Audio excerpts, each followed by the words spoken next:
În Rusia, încă de pe timpul domniei lui Petru I, se obișnuia să invita la curte mari profesioniști străini, inclusiv pictori. Țarina Ecaterina a II a continuat tradiția invitându-l la Sankt Petersburg la sfârșitul secolului al XVIII-lea pe unul dintre genialii maestri europeni ai portretului ceremonial, austriacul Johann Baptist Lampi, tatăl.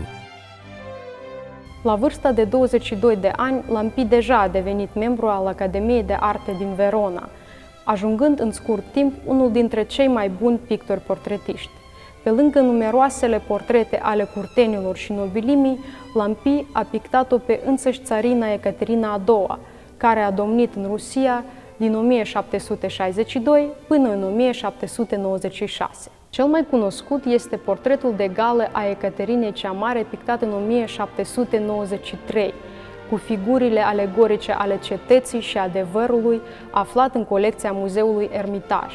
O versiune a acestei lucrări se află în Muzeul Regional de Arte Plastice Mihail Vrubel din Omsk, dar sunt cunoscute și alte portrete, unul dintre care se află în colecția Muzeului de Stat Rus din Sankt Petersburg, iar celălalt reprezintă una dintre perlele expoziției permanente de artă străină de la Muzeul Național de Arte din Chișinău.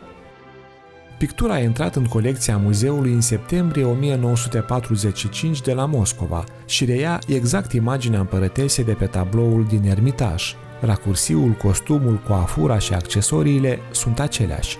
Fundalul, spre deosebire de portretul de la Ermitaj, este neutru și nu există detalii ale interiorului. Împărăteasa este îmbrăcată într-o rochie brodată din mătase, cu guler din dantelă, purtând pe umeri o mantie din hermină fixată cu o agrafă cu diamante. Părul ei cenușiu este prins într-o coafură înaltă, împodobită cu o diademă și o coroniță.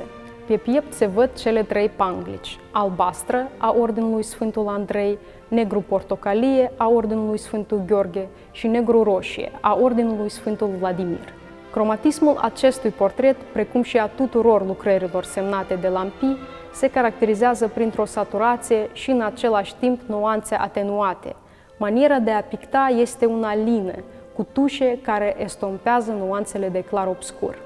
Lampi a avut întotdeauna succes în amplasarea spectaculoasă a figurilor și în frumusețarea delicată a subiectului. În același timp, idealizarea folosită de artist era într-atât de rafinată încât nu dăuna nici de cum asemănării cu realitatea. După cum ne mărturisesc istoricii, Ecaterinei i-a plăcut mult portretul, aceasta asociind-o cu antica zeiță Minerva, Lampi fiind chiar răsplătit cu o recompensă financiară.